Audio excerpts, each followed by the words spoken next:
Good afternoon. It's Wednesday, the 30th of October, 2024, just after 1 o'clock. Welcome to UK Column News. I'm your host, Mike Robinson. Joining me in the studio today, Charles Malet. Welcome to the programme, Charles. Thanks, Mike. We got Vanessa Beeley joining us from Damascus, as usual, by video link. And I suppose we should say welcome to Budget Day. And, since the colour is red, blood red, in fact, the question is how much are we all going to be bleeding by the end of the day? And so far, it looks like to the tune of £40 billion. Seems to be the amount of money in terms of tax rises that they're talking about. Now, of course, the budget speech is happening literally at this moment, so we can't tell you exactly what's in it at this stage. But nonetheless, obviously tax rises being one, mostly apparently likely to be employers' national insurance contributions. So you won't see it in your pay slip, but your employer will certainly feel it in their bank account, and perhaps that will result in some job losses. We have to wait to see, and also inheritance tax as well. So let's see if we just put that back on screen a second. In the run up to this, then Rachel Reeves put out a really great little video clip telling us all that, of course, the last government had left this £20 billion black hole in the public finances, and this is just such a load of nonsense. Your government spending annually is 1,200 billion. And the government debt is currently 2,700 billion. Where does 20 billion? What is the significance of that? You know, if you've got 1,200 quid in your pocket and 20 quid falls out of it, does it really make a huge amount of difference in the greater scheme of things? I don't know. But anyway, they're going to make up for that 20 billion by raising taxes by 40 billion. So that's good stuff. Just remind everybody very briefly of the recent Office for Budget Responsibility report on how they saw things going. And as you can see, government spending going through the roof is the forecast for this regime, and government revenue falling slightly. We'll come on to why that is in a second.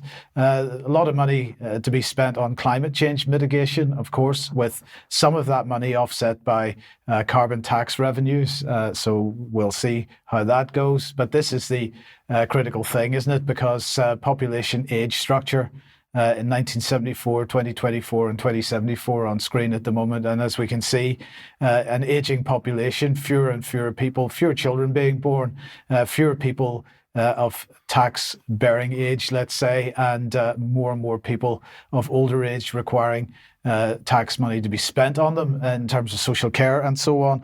And of course, we all know where that ends up, particularly as we have the assisted dying bill running through Parliament at the moment. But just to put this in a little bit of context of where we are as a country at the moment, I'll bring back an updated version of my total outstanding debt graphic that I haven't shown in quite a number of years now.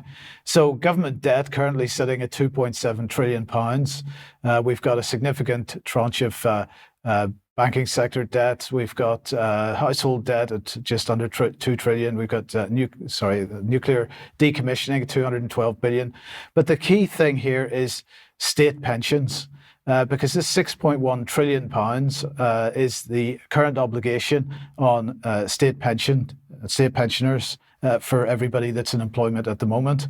Of course, we've just shown how the population is changing. That number has gone up by £1 trillion in the last few years, and it's going to continue to rise, which is going to put more and more pressure on older people as we go on, and the burden that they are on the state, and which perhaps explains, as I've just said, why this assisted dying bill is coming through at this time. So anyway, the point here is a huge amount of outstanding debt in the country, and 420% of GDP or so at this point in time. That really makes £20 billion black hole look even more ridiculous, and political posturing more than anything else. But the other question is, what else is driving this requirement for more government spending? We've been highlighting for many years the issue of the amount of money going into so-called defence. But of course, we're now on a war footing. So armed forces not ready to fight a war, admits Defence Secretary. This was the Telegraph a few days ago. And this is what he had to say. He said the military has been hollowed out, underfunded by the Tories, of course. Just remember, of course, all the Tory spending on the military was completely agreed to by the Labour Party while they were in opposition. We have a uni party in this country, so all this nonsense about blaming one side or the other is just nonsense. This is Parliament as a whole making these decisions. Then he said the UK, in keeping with many other nations, has essentially become very skilled and ready to conduct military operations. By that he means conduct war, just so we're clear. What we've not been ready to do is fight. Unless we're ready to fight, we're not in shape to deter. Do you agree with that? Well, I mean, this is the same record that they've been playing for the last couple of years in order to justify enormous expenditure and putting more cash in the pocket of the defence industry. So, I mean, it's neither here nor there whether it's true. It's certainly benefiting those that are continuing to make money out of it. So when we're considering this budget, as she finishes her speech in about half an hour's time, and the upshot of it all appears obvious to everybody. The question is, are we happy that this money is being raised in this way to be spent on these things? As Charles just said, this is all about pumping money into the military-industrial complex.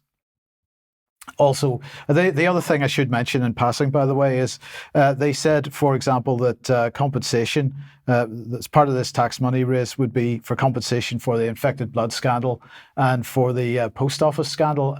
Completely agree with that in principle, but my question is, why are the people who were directly responsible for the post office scandal and for the infected blood scandal, why are their assets not being stripped first before we go cap in hand to the taxpayer and require them to fund this compensation? It seems to me any taxpayer funding should only come after the people that were directly responsible for the problem in the first place have had their personal assets removed. Am I being unfair there? No, I think you're not being unfair, and this is a consistent theme, of course, across governments of all colours. The perpetrators are never effectively brought to justice either by the judicial system or indeed financially.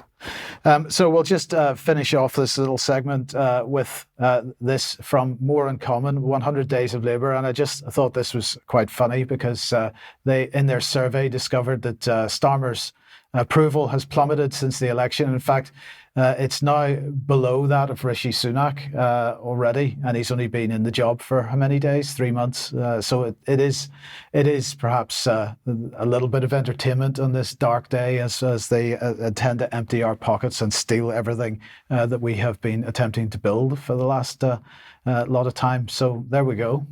Indeed, more in common with Rishi Sunak than he thought. But let's continue with budget-related matters. We will, yeah. I mean, obviously speculation to a certain extent, but we're going to look at the agricultural and environmental sector. So a tweet from the Treasury to indicate how serious it all is and that they are going to deliver change.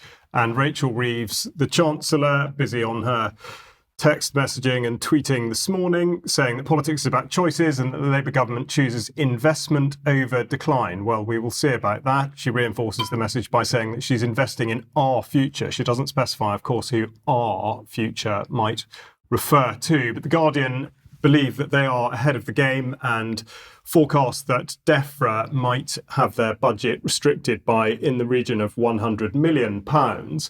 Of course, the fallout from that could be significant in a number of levels, but particularly to do with environmental land management schemes, which we've referred to a lot on UK Column, of course, over the course of this year, and at a time when we've reported again on the catastrophic failure of the harvest of this year and indeed the uptake of the schemes that have been put in front of farmers, with the result that far less land than was being cultivated last year is actually in cultivation. This has serious impact on food security.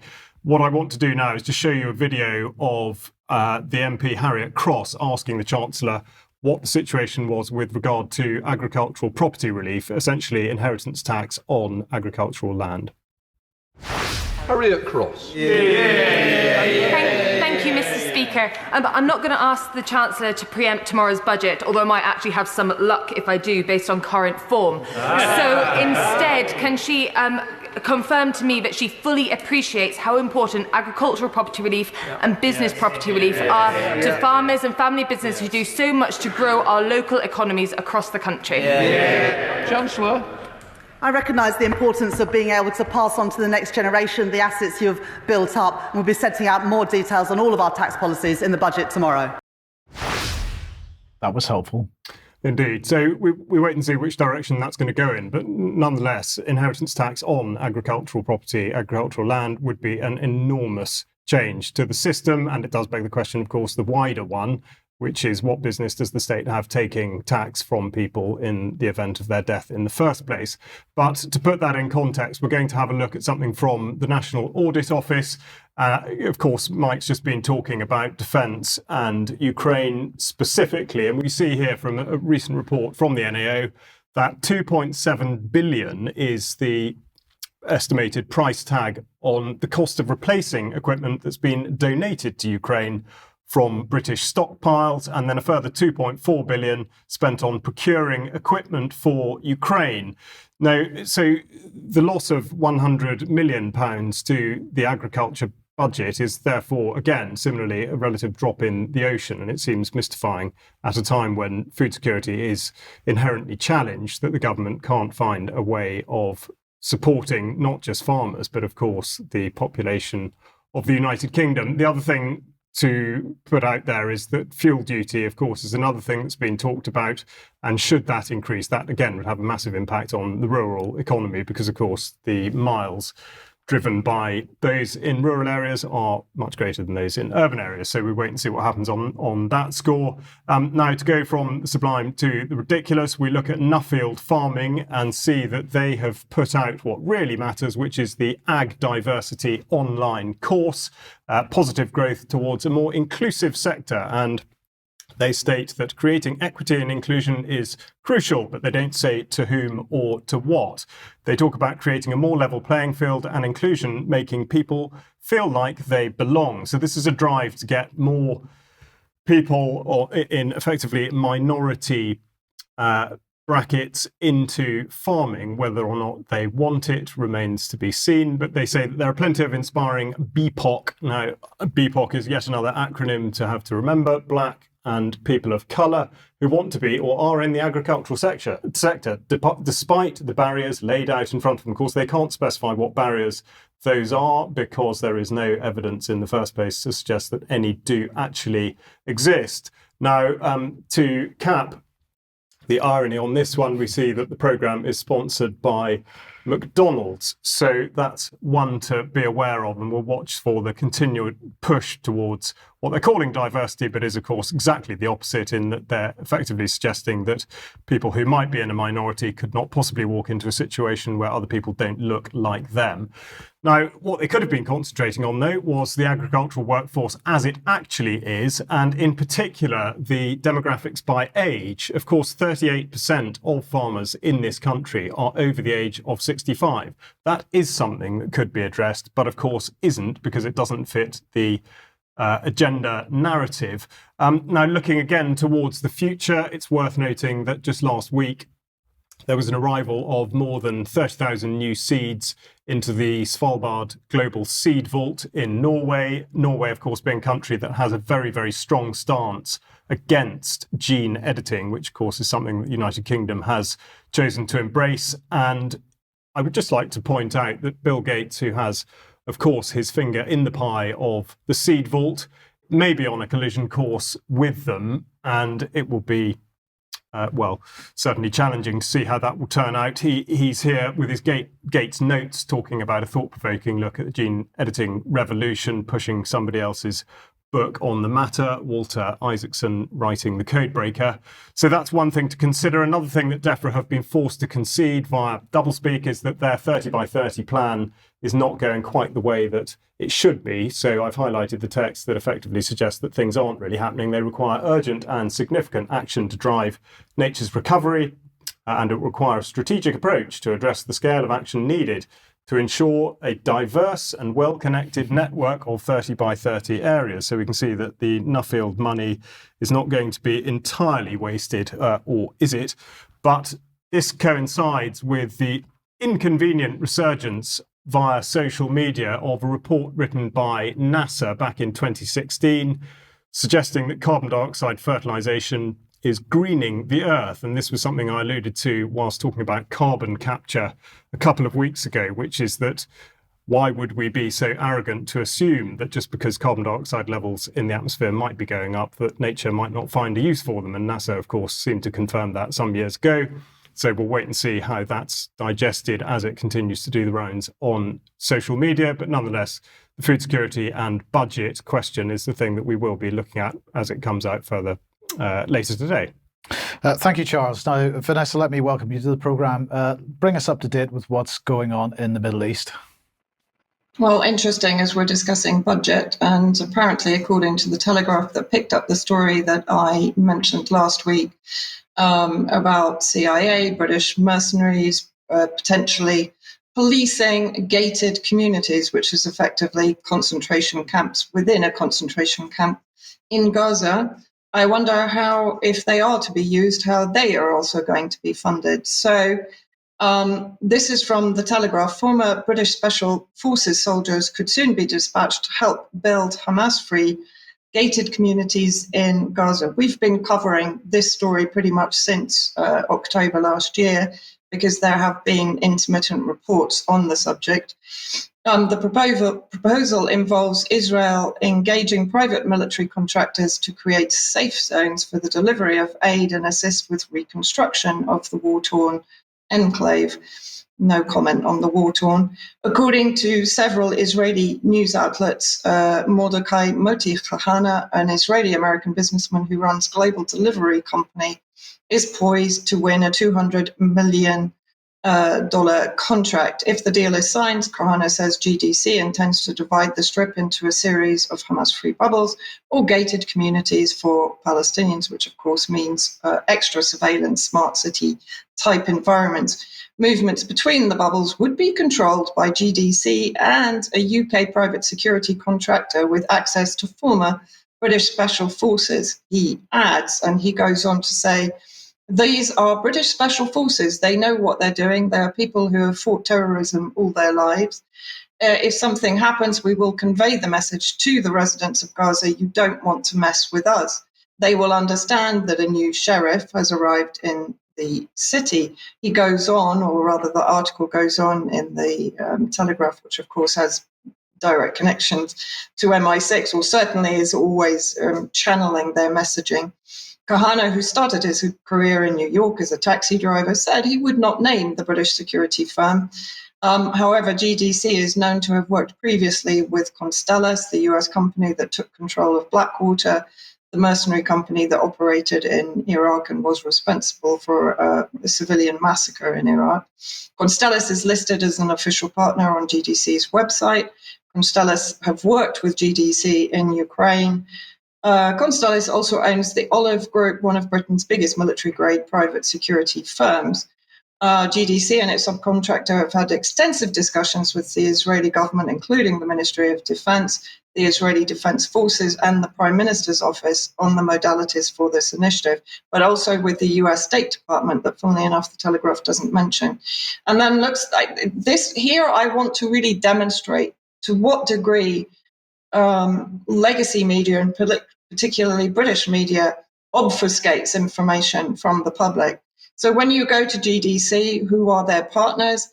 AJC, which is the American Jewish Committee, Constellas, IAC, the American Jewish Joint Distribution Committee, and then, of course, the Jewish Agency for Israel. All of these are effectively Zionist lobby front companies. The team, Moti Kahana, founder and CEO, as I mentioned, from Chicago, but has obviously dual nationality. Then let's have a look at the GDC website, what they claim to have done in Syria, saving historic artifacts in Damascus. Now, this is interesting because actually the terrorist factions, including, of course, Al-Qaeda under its various nomenclatures, occupied Jobal, which was originally a Jewish area in Damascus, and stole the artifacts, which then oddly ended up in Israel. Rescuing the last Jews of Aleppo, Syria, kind of no comment on that. And also he did effectively traffic children from Syria to Israel for what he termed as education inside Israel. Also involved in Ukraine, so Israeli rescue expert, sounds very akin to the White Helmet kind of propaganda here. Builds vital Ukraine supplies bridge. So what does this actually mean? It means they set up base in Romania, from where actually many of the intelligence operations that are NATO linked are being run from in order to infiltrate Ukraine. Israeli rescue contractor renowned for his operations in saving refugees, aka children, in Syria and Afghanistan, has launched a humanitarian bridge service. So he claims that he's bringing essential humanitarian supplies into Ukraine from Romania. That needs further investigation, in my opinion. And then I want to have a quick look at the people that are actually working at GDC. So this is the counter-terrorism security advisor, Oded Ilam. Served in the Mossad for over 24 years, beginning as a field operational agent working undercover across the globe. He went on to serve for 6 years as the director of Mossad's Counterterrorism Center, eventually becoming deputy director of all Mossad operations. Following his retirement from Mossad, Oded founded a consulting and management company in the field of homeland security, advising governments and institutions worldwide.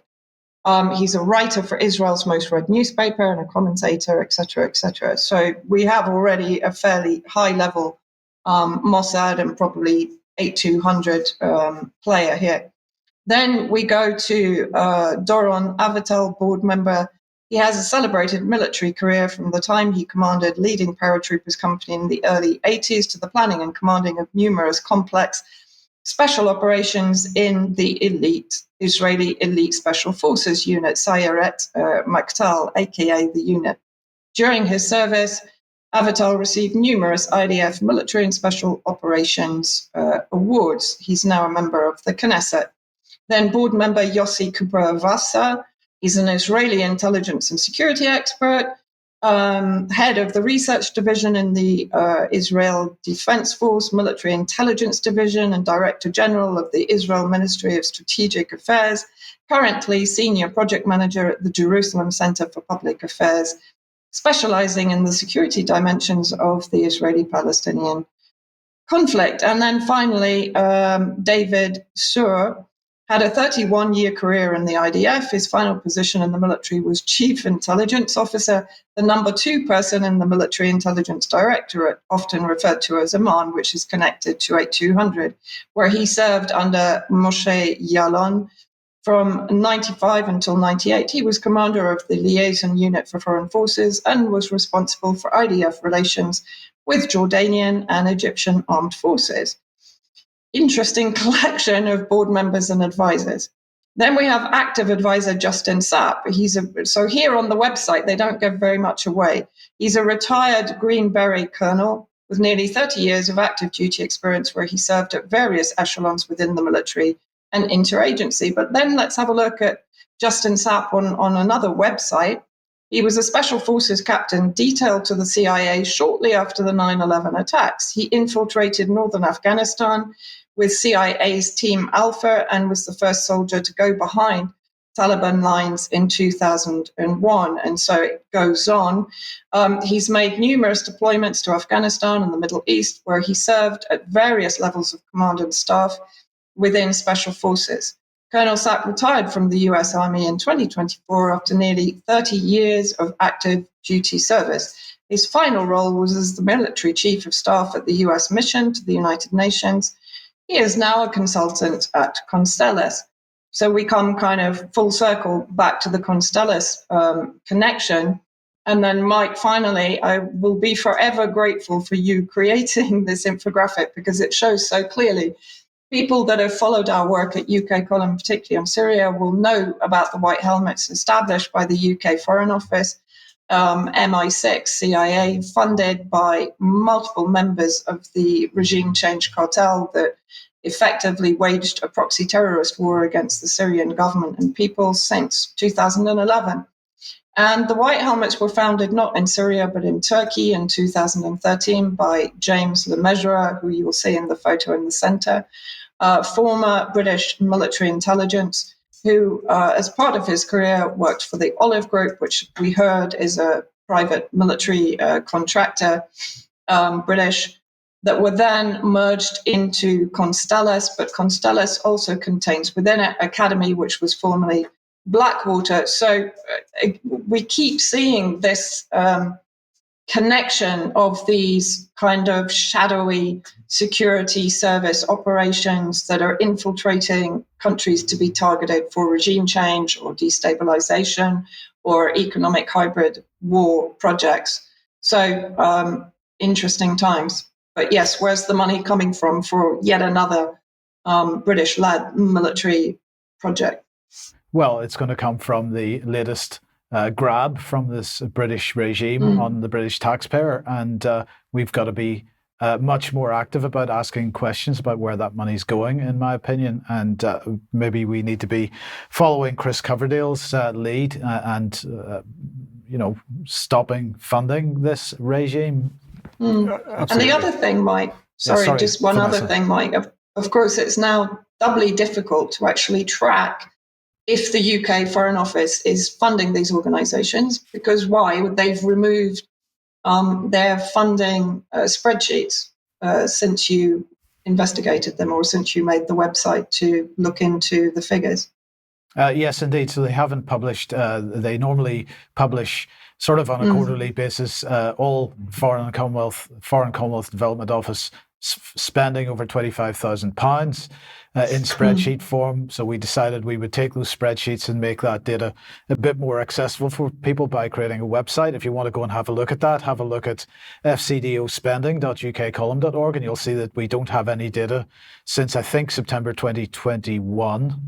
And my efforts to obtain this information through Freedom of Information have been rebuffed, shall we say, and that is another of the current Information Commissioner investigations that's going on. So the Information Commissioner is now directly involved in trying to obtain this data for us. But pretty much since the beginning of the Ukraine war, that information is no longer publicly available. But we'll keep you posted on it. But sticking with Israel for a second, I just wanted to get your thoughts on this. Vanessa, let's just mention the announcement a couple of days ago from South Africa that they've delivered evidence of Israel genocide to the International Court of Justice. So this says the South Africa has filed its memorial to the International Court of Justice today, 28th of October 2024, in its case on the application of the Convention on the Prevention and Punishment of the Crime of Genocide in the Gaza Strip. In accordance with the rules of the court, the memorial may not be made public.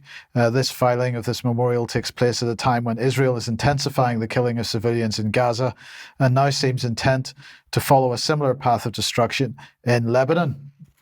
And the timing of this is very interesting because we have had a comment in the House of Commons from the lovely David Lammy on the question of whether the term genocide should be applied in the case of Israel. Will the Foreign Secretary take this opportunity to say that there is not a genocide occurring in the Middle East? Foreign Secretary. These are quite properly legal terms that must be determined by international courts. But I do agree with the Honourable Gentleman. Those terms were largely used when millions of people lost their lives in crises like Rwanda, the Second World War and the Holocaust. And the way that they are used now undermines the seriousness of that term. Now, I personally find that comment really pretty sick, Vanessa, but I wanted to get your thoughts. It's absolutely abhorrent that this man is dismissing the hundreds of thousands that have been massacred, and now that massacre is continuing in Lebanon as not being a genocide. When the ICJ has effectively ruled that it's a plausible genocide. It's extraordinary. I just find him repellent, like really repugnant, repellent, every word that I can possibly think of. He's vile. Yes, Charles? Well, I applaud his consistency. He has absolutely no idea what he's talking about. Well, indeed, absolutely. He is consistently, many people would perhaps consider him consistently an idiot, but we'll talk about this some more in extra, I have no doubt. Now, if you like what the UK Column does, you would like to support us, support.ukcolumn.org is the place to go. We do need your help. You can help us by making a donation. You could join us as a member. Of course, if you do join us for a member, that gives you access to the forums, to UK Column News Extra, and so on. So monthly, annual, and lifetime membership options are there. Pick something up at the shop if you possibly can, or from clivetocarl.com, and we get a small percentage of every purchase that's made at clivetocarl.com.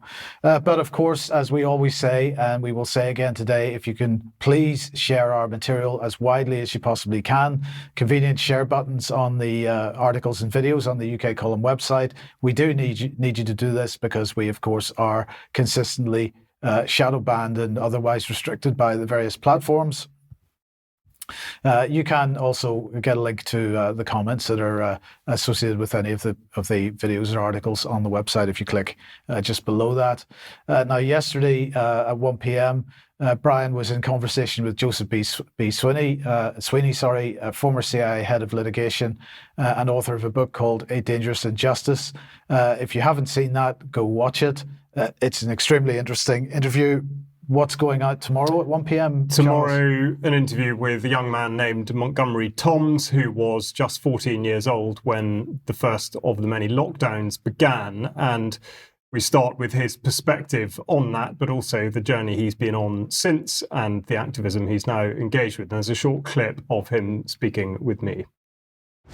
And I was in a bubble, and I'm not using that term as in, COVID bubbles, but I was in a school bubble of utter contemptible, ridiculous, backwards thinking hysteria. And because of that, just for more detail, something I touch on a lot on is like mass surveillance. And people they say like, oh, well, there's nothing wrong with cameras being across London because if you've not done anything wrong, you've got nothing to hide. And I say, no, but what you've got to be concerned about is what that sort of infrastructure and surveillance system, how that can be used negatively. And I always take people back to me being within school because ultimately that's a perfect example. They used the CCTV cameras that they had across school to track the students. And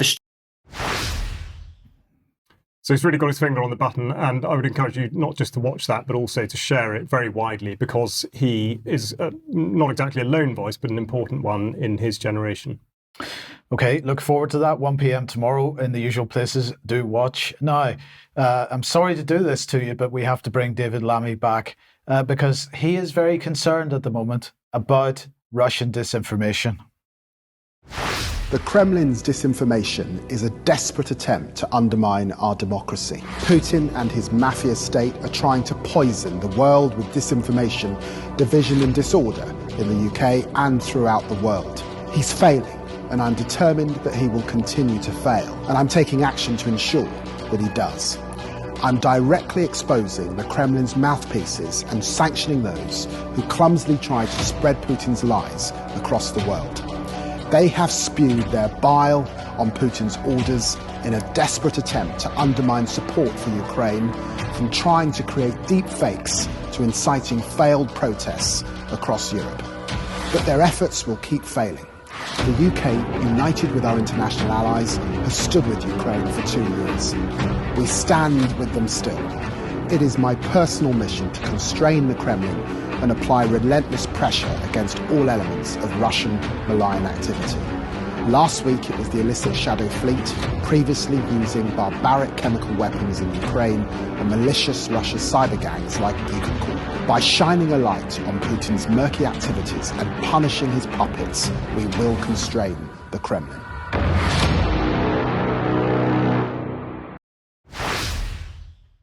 So in my opinion, the only person spewing bile is David Lammy here. But anyway, just by coincidence, the United States has pushed this out. Well, this is actually a few weeks ago, but Justice Department accuses Russia of interfering with 2024 elections. So Lamy has announced, as a result of that little video, that the British government has sanctioned 3 Russian agencies, including one called the Social Design Agency, which is the focus of this particular article, claiming Russian interference in the 2024 elections as well. So if you remember back to 2017, when Theresa May announced her rapid response mechanism, whereby everybody in the Western world would agree on a common narrative, well, we start to see the common narrative operating both sides of the Atlantic, while where the governments focus on the same organizations at roughly the same time and impose the same types of sanctions on them and so on.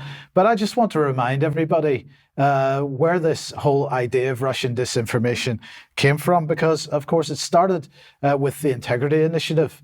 And Chris Donnelly headed that up. And just look at the text on here. The Integrity Initiative was set up in autumn 2015 by the Institute of Statecraft in cooperation with Free University of Brussels to bring to the attention of politicians, policymakers, and opinion leaders. And when they say opinion leaders, they mean mainstream media journalists and other interested parties, the threat posed by Russia to democratic institutions in the United Kingdom, across Europe and North America. Now, think about that. What they're saying there is that journalists did not discover Russian disinformation, start highlighting it in the media, which then came to the attention of politicians. No, actually, here is a non-governmental organization, and we'll see who funded them in a second. Here's a non-governmental organization bringing to the attention the propaganda which justifies this narrative of a threat posed by Russia and Russian disinformation. And who funded this? This man funded it, Andy Price, who at the time was head of counter-disinformation and media development within the Foreign, Commonwealth and Development Office. So what we have here is the British deep state, because this is an intelligence asset here, the British deep state funding an NGO, and that NGO is then pumping disinformation into the politicians' minds, into the mainstream media minds, using mainstream journalists to do it in order to push this idea of Russian disinformation. So just to speak about this counter-disinformation team, it was all saying disinformation is the deliberate creation and dissemination of false and or manipulated information that's intended to deceive and mislead audiences. And of course, they were claiming that their focus was in other countries, but as a result of or required because of the sustained Russian disinformation campaign following the attack in Salisbury. Now, we'll be talking about the attack in Salisbury later on when we come back onto the Dawn Sturgis inquiry. But, you know, this was the narrative back in 2019. And £100 million being spent on over 5 years to counter disinformation in the eastern neighbourhood. But there was no announcement of how much money was being spent to counter disinformation in the UK, or to bring that counter disinformation narrative into the UK. And I just want to also remind everybody, of course, what Britain's disinformation activities are abroad, particularly BBC Media Action. We've talked about this many times, but we've got to keep reminding everybody that this is all about training journalists in other countries to put forward a pro-Western narrative and deal with reformers in other countries and so on. And if we look at BBC Media Action and what they're involved in sorting out Ukrainian media and so on through the Managed Fund, through the Good Governance Fund, Ukraine, Georgia, Moldova, Serbia, Bosnia, Herzegovina, Armenia, North Macedonia. They're everywhere pushing Western narratives with large amounts of money. This is all taxpayers' money, all being funded through the Foreign, Commonwealth and Development Office, the Conflict Stability and Security Fund in particular. And of course, we should not forget the other British individuals who are then pushing anti-Russian narratives and so on. David Nott appearing in Ukraine's field of information, also in Syria. And of course, he was behind the idea of Syrian snipers shooting pregnant women in the stomach to win cigarettes. I'm quite certain that Vanessa will have more to say about that in extra. And just to end this segment, just to let everybody know, because Vanessa was talking about the white helmets earlier, that this is the 10-year anniversary of their humanitarian, in inverted commas, efforts in Syria. So the donor group has made a statement on that money, and we'll be talking a bit more about that in extra as well. Right, now we move on to restrictions of liberty, again, actually concerned with the mainstream media, but specifically in this case, the restriction of perhaps the rights to freedom of expression, freedom of assembly, and freedom of movement. And this is by the weaponization of what are referred to as human rights and also the manipulation of legislation. Now, tomorrow, the 31st of October, what are called safe access buffer zones will come into force around abortion clinics. And this is something that came out of the Public Order Act 2023, an extension in a way of the Public Spaces Protection Orders brought about by the Police Crime Courts and Sentencing Act of 2022. But they say that it will make it illegal for anyone to do anything that intentionally or recklessly influences someone else's decision to use abortion services, to obstruct, cause harassment or distress to someone using or working at these premises. And they go further to say that anyone found guilty of breaking the law will face an unlimited fine. Now, really what they're talking about here is the very contentious issue of silent praying. And this follows the recent conviction and order to pay £9,000 of Adam Smith-Connor in Bournemouth, who was accused of and admitted to praying silently in his head outside an abortion clinic. Now, of course, had he been standing there thinking about a football match, for example, he would not have been prosecuted, and yet there is no material difference to the onlooker or to the person connected in any way with the services being provided in the abortion clinic. So the word Orwellian is the one to be used in this situation. Now, following this, a recent article by Prime Minister from this Monday wins an Irony Award for his title here. Journalism is the lifeblood of British democracy. My government will protect it. And he talks about his campaign towards the general election and says that he was robustly held to account by determined, incisive and irrepressible members of the Fourth Estate, or at least those that had access to him, which of course are the mainstream. And he said that neither he nor the leader of the opposition turned our partisan supporters against the media. Well, he didn't really have to, because that was being done via other means. He said that this is a government that will always champion press freedoms, and they believe in being held to account. He goes on to say that there can be nothing more traditional, democratic or British than a robust free press, fearlessly holding the powerful to account. Well, some people that might disagree are Kit Clarenberg, Craig Murray, Richard Medhurst, Sarah Wilkinson and Asa Winstanley, all detained under various parts of the terrorism legislation, mostly from the Terrorism Act 2000. Yet Keir Starmer goes on to say that we stand with journalists who endure threats merely for doing their jobs. Just because journalists are brave does not mean they should ever suffer intimidation. And then he mentions the Online Safety Act, saying that it'll introduce new protections from abuse, as well as respecting recognised news publisher content. And this is where the UK column comes into play, because if you missed the discussion that we had last Thursday, the 24th of October, I would encourage you to go to the website to view it.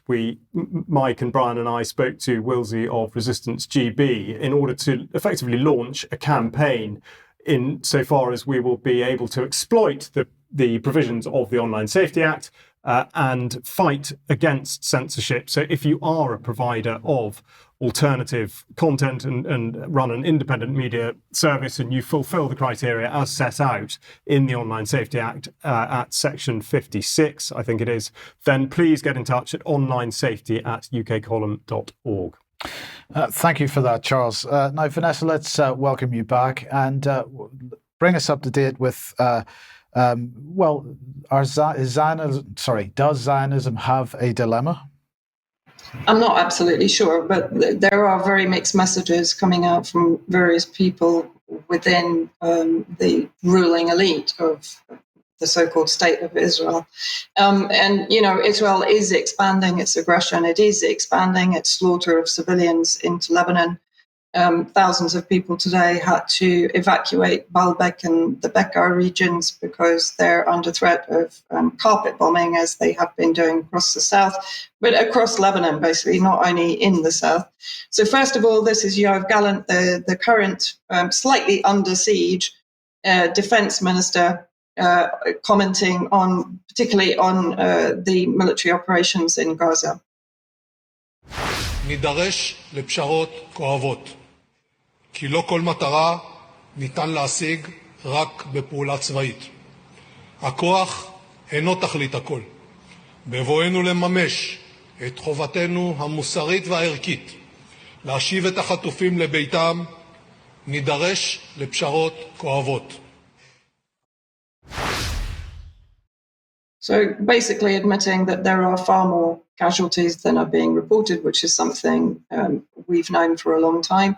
But then also the opposition representative Yair Lapid says something very similar. היה 7 באוקטובר, אנשים מתו, אנשים במנהרות בעזה, 13 לוחמים נהרגו אתמול ועוד 13 יהרגו מחר אם הממשלה הזאת לא תעשה משהו. אי אפשר להעמיד פנים שזה לא קרה.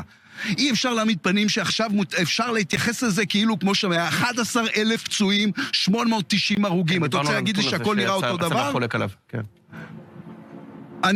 הצבא לא חולק על שום דבר, זה הנתון, זה הפצועים, זה ההרוגים. יש גבול לכמה אנחנו נתייחס לאמיתות אלטרנטיביות, אלה העובדות. אנשים, תלך, אם אתה יש לך ספקות בנתון הזה, סע לתל השומר, סע לאיכילוב, סע לרמב"ם, לך למחלקות השיקום. So the interviewer, they're getting a little bit disturbed because, of course, they are basically instructed as to what casualty figures they can give out.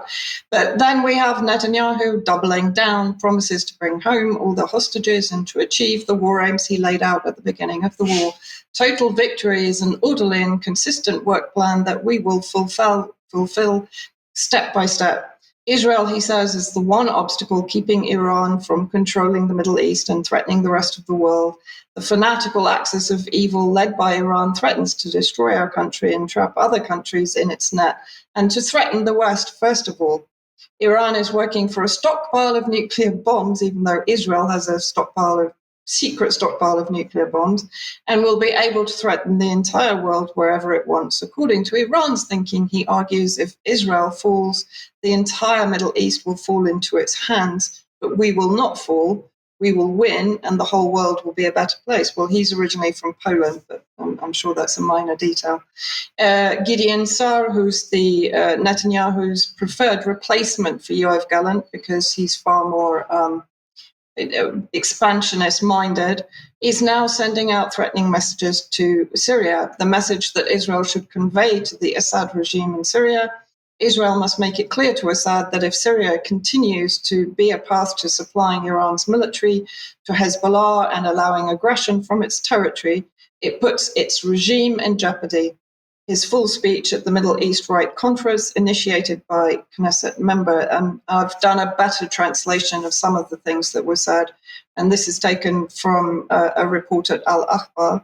Gideon Sa'ar, head of the National Right Party, who recently joined Benjamin Netanyahu's government and is considered a candidate for the Ministry of Defense, stated that Israel must make it clear to Syrian President Bashar al-Assad that if Syria continues to serve as a corridor for Iranian arms to Hezbollah and allows aggression from its territory, his regime will be at risk. Speaking at what Israel named the Right Middle East Conference, or it's actually the New Middle East Conference, Sa'ar emphasized Israel should place Assad's regime in a precarious position and under no circumstances allow Syria to facilitate arms supply routes.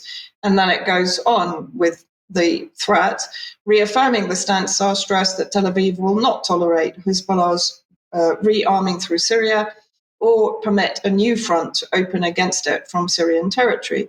He warned that Assad should fully understand that if he threatens Israel's security through these actions, he endangers his own regime.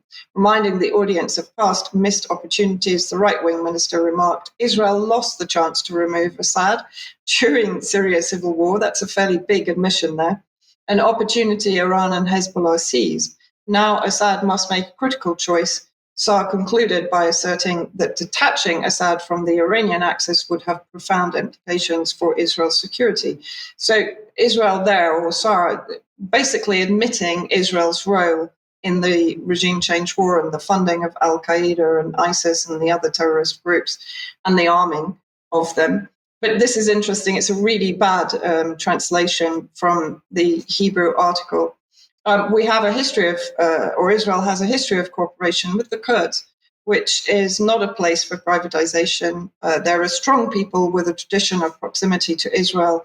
Israel's cooperation with the Kurds today is limited, in my opinion. We have an interest in expanding. in security and political aspects, Israel can help the Kurds. They already are in Syria and Iraq. And what's more, he basically then talks about the fact that they can potentially influence the Kurds in Iran to turn against Iran itself. So kind of extraordinary admissions there. They're no longer hiding their role in destabilizing the region and running interference for the United States. And we should also remind everybody, of course, Vanessa, that they were also providing medical support for Al-Qaeda and ISIS as well. Yeah, absolutely. Yes. Okay, thank you for that. Charles, let's come back to the UK then, and the question of the rule of law. Indeed, a thorny question, but addressed by the Attorney General, Richard Hermer, a couple of weeks ago at the Bingham lecture. And if the name rings a bell, yes, that is Kate Bingham's family, she of Vaccine Task Force delivery fame, of course married to Jesse Norman, the then Financial Secretary to the Treasury. An almighty coincidence. Now, Hermer starts by addressing that there is a problem, and yet he puts it down to something that you might not necessarily have guessed. He says, at a time where there's a desperate need for cooperation and solutions, we're increasingly confronted by the divisive and disruptive force of populism. Populism, of course, being a term of demonization used much like extremism, by which you can capture anybody. And he goes on to describe such people as having rhetoric conjuring images of a conspiracy of elites, an enemy that is hard to define, but invariably including the people and independent institutions who exercise the kind of checks and balances on executive power that are the essence of liberal democracy and the rule of law. Yes, quite so. Now, we'll come back to why those words are highlighted in a minute, but he goes on to say that it's through international courts that we hope to finally see justice for Ukraine. He doesn't have time to mention the fact that the actions of the ICC and the ICJ have been completely ignored, in effect, by the British government.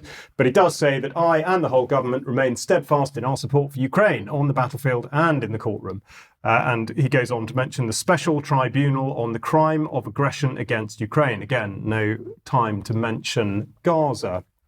The twin challenges of Brexit and the COVID pandemic had the effect of concentrating immense power in the hands of the executive. So in fact, he's contradicting entirely what he's just said about the separation of powers, but he does go on to refer to the exercise of broad delegated powers, including the so-called Henry VIII powers, which of course, if you were at UK Column on location in Bristol the other day, you would have heard being referred to, but essentially that's the manipulation of legislation in order that you can use statutory instruments, secondary legislation from the primary in order to send out diktats in effect. Now, what this bears relation to is the sentencing of Tommy Robinson, Stephen Yaxley Lennon, yesterday by the Solicitor General. And the point to draw out of this is how another instance is demonstrated whereby the legislation and indeed the criminal justice system is weaponized against not just one person, but anybody that is confronted by it. So we see that in this civil case of defamation, the primary harm that is caused by each breach of the injunction is the corrosive effect that it has had on the administration of justice. So, in effect, it's the threat to what might be described as judicial supremacy, which seems to be an area that we are being pushed into, which has been referred to many times before. It's also taken that each breach amounts to further unlawful defamation of the claimant. But of course, he goes on to say that he has no specific evidence about that. And this is much of the point of this being a civil case, in that the effectively the threshold, the evidential threshold is much lower, only being on the balance of probability. So in effect, we find ourselves in a situation where a large part of evidence that might be deemed relevant can, in fact, be dismissed on the basis that it's not going to make a material difference the way in which a judge would view it. And that takes us to the Defamation Act of 2013 and the changes that were brought about by it, most notably that the common law defence of justification is abolished, and accordingly the Section 5 of the previous Act, 1952, is repealed. And that's not to say there's no element of justification, but what it does mean is that a judge doesn't need to take into account the case law or indeed specific precedent with regard to this area of defamation. Also, trial to be without a jury, so effectively in favour of, or presumption in favour of, trial by judge. Now, to be fair, it was unusual for it to be inclusive of a jury anyway, and the section of the Senior Courts Act 1981 does demonstrate that trial with the jury may take place if the trial requires prolonged examination of documents. But of course, there are many ways within which that can be dodged because of the lower threshold, as I've just referred to, being the balance of probability. Also, and significantly with regard to this instance, the common law defence known as the Reynolds defence is abolished. This goes back to 2001, and we see from the in-house lawyer here an explainer saying that the Reynolds defence is designed to protect serious investigative journalists acting in good faith and reporting on matters of public interest. Now, public interest, of course, being something that is in the public's interest, as in benefit, rather than the public being interested in it.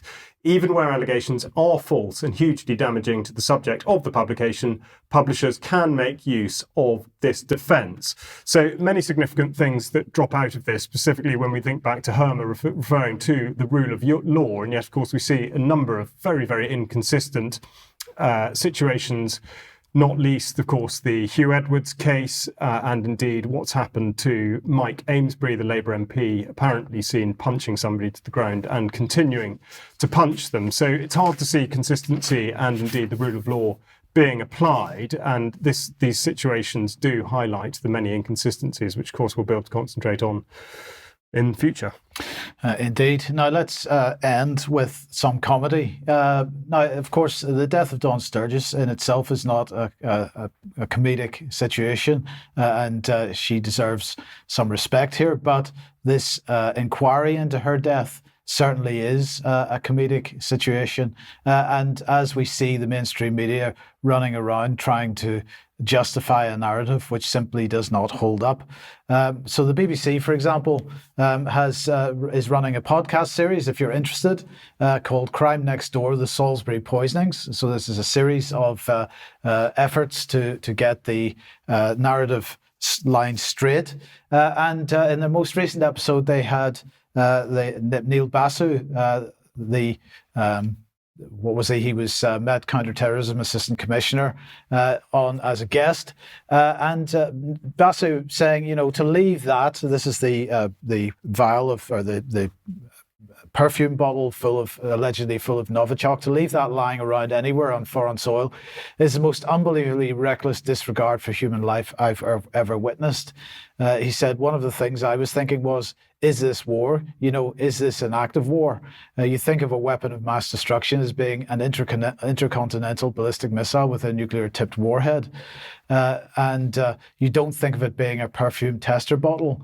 We didn't know what we were looking for, is what he said. Well, that's very interesting that he says this, because, of course, the people that the ambulance crew and the other first responders that dealt with Dawn Sturgis and Charlie Rowley also didn't know what they were dealing with. And yet they didn't seem to die as a result of coming into contact with this substance at all. So it's all a bit strange. So then we have this article which is talking about Neil Basu in their podcast series, and this article on the BBC website called Chief Thought Skripal Poisoning Could Be Act of War. And I just wanted to highlight one particular section of it, because they show the photograph of the perfume package and the little perfume bottle and so on, with and the headline, or the subtitle here says, the inquiry heard the designer perfume bottle carrying the nerve agent contained enough poison to kill thousands of people. So it contained enough poison to kill thousands of people, but at the beginning they didn't know that it was a nerve agent, so they weren't particularly treating it very carefully, and certainly the first responders weren't treating it very carefully, but it didn't kill thousands of people, so it's all very strange. And then the inquiry on Monday was talking about this image which was distributed at the inquiry. This is Sergei Skripal in the box there, handing some bread to a young boy as they were feeding the ducks. Now, of course, the issue of dead ducks was a big issue with respect to the Skripal poisonings, and it became, in fact, an intelligence services issue, as you will see in a second. But in order to get to the bottom of this and not worry what the mainstream media is saying, let's have a look at this article from the UK Column website, The Day of the Skripal, which is a timeline running through all the sort of mainstream media coverage of the thing at the time. And indeed, the issue of ducks comes up here, because At 13:45 on the day of the poisoning, they were feeding the ducks. It says here CCTV video footage exists of the Skripals feeding ducks at Avon Playground, but it has not been released to the public. We know this video exists because 3 boys joined the Skripals while they were feeding the ducks, and their parents were later contacted by police who had used CCTV video to identify them. The possibility that children could have been exposed to Novichok was sensationally reported in the Sun newspaper, which 2 weeks after the attack sent a journalist to interview one of the boys and his parents. So there is their exclusive. Putin's youngest victim, schoolboy 12, on how he was exposed to deadly poison after Russian spy Sergei Skripal gave him bread to feed ducks in Salisbury. But it gets better. Because according to the New York Times, shortly after the Skripal attack, British intelligence informed US counterparts that Novichok had killed ducks and injured children at Salisbury. So British intelligence informed United States intelligence that Novichok had injured children at Salisbury, right? That's very important. Ms. Haspel showed pictures the British government had supplied her of young children hospitalized after being sickened by the Novichok nerve agent. But unfortunately, at the inquiry this week, it came to light that the boy, along with 2 others, was later traced as part of the investigation. He reported being ill for a day or 2 after the encounter, but the inquiry heard that no traces of the chemical weapon were found on them when they were eventually tested. So where does this disparity come? We're talking about intelligence agencies giving intelligence to US intelligence agencies that these boys were directly affected by Novichok, but at the inquiry this week, we're told that no Novichok was found on them. Where does this disparity come from? Maybe, just maybe, this is what happened. My advice for any individual that may have been in any of the areas now cordoned off from 10 p.m. on Friday evening onwards is highly precautionary. As before, my advice is to wash your clothes and wipe down any personal items, shoes and bags with cleansing or baby wipes before disposing of them in the usual way. This is the same public health advice I gave during the previous incident.